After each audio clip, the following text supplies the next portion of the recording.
Kegiatan prostitusi dan tindak pidana perdagangan anak di bawah umur di tengah pembatasan sosial berskala besar atau PSBB masih terjadi. Kasus tindak pidana perdagangan anak di bawah umur tersebut terjadi di Gang Royal Rawabebek, Penjaringan, Jakarta Utara. Meski sudah berkali-kali digerebek, kasus ini kembali terus terjadi. Kapolres Jakarta Utara, Kombes Budi Herdi Susianto mengatakan pihaknya mendapatkan informasi tersebut pertama kali dari laporan warga. Warga melapor ke pihak kepolisian soal adanya kerumunan di lokasi itu. Setelah didatangi, ternyata terdapat 5 kafe yang masih melayani laki-laki hidung belang. 51 orang tertangkap, terdiri dari pemilik, pekerja seks komersial atau PSK dan pelanggannya.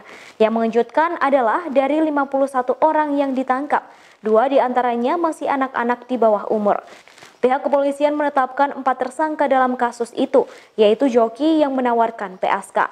Masing-masing tersangka terancam hukuman 15 tahun penjara.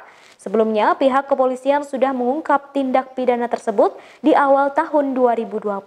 Pada 13 Januari 2020, Polda Metro Jaya menemukan sejumlah anak berusia 14 hingga 18 tahun yang dipekerjakan sebagai PSK di lokasi itu. Mereka dijual dengan harga Rp750.000 hingga Rp1,5 juta kepada tersangka yang dipanggil Mami.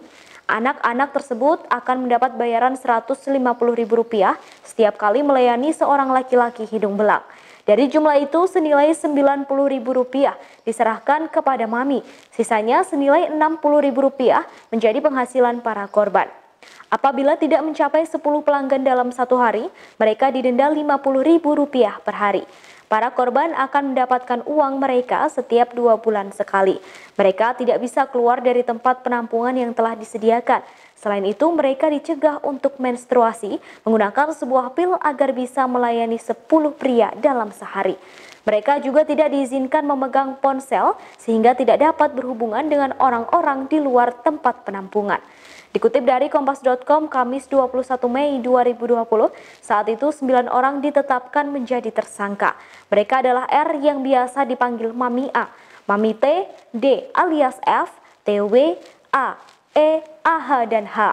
Tak berapa lama setelah penggerebekan dari Polda Metro Jaya, aparat Polres Metro Jakarta Utara kembali melakukan penggerebekan pada 30 Januari 2020. Jaraknya dari penggerebekan pertama tak sampai 1 bulan. Operasi tersebut sempat bocor, namun polisi menjebak para tersangka dan didapati ratusan PSK yang diantaranya masih di bawah umur. Kapolres Jakarta Utara, Kombes Budi Herdi Susianto mengatakan 2 tersangka telah diamankan, masing-masing bernama Suherman dan Sulkifli. Sementara 5 tersangka lainnya masih berstatus buron. Salah satunya merupakan pemilik kafe yang dijadikan tempat penampungan. Menyikapi temuan dari polisi tersebut, pemerintah kota Jakarta Utara pun bertindak. Kasat Pol PP Jakarta Utara, Yusuf Majid menyegel dan mencabut aliran listrik kafe-kafe yang ada di Gang Royal pada 10 Februari 2020.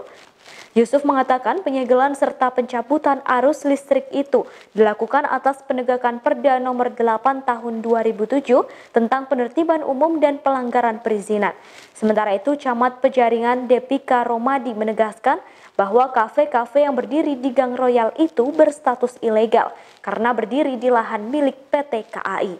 Wali Kota Jakarta Utara, Sigit Wijatmoko, juga sempat angkat bicara terkait tempat prostitusi tersebut.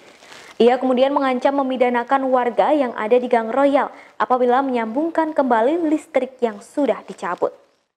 Demikian informasi di Tribun News Update kali ini. Saksikan terus Tribun News Update di channel tribunnews.com. Terima kasih sudah nonton.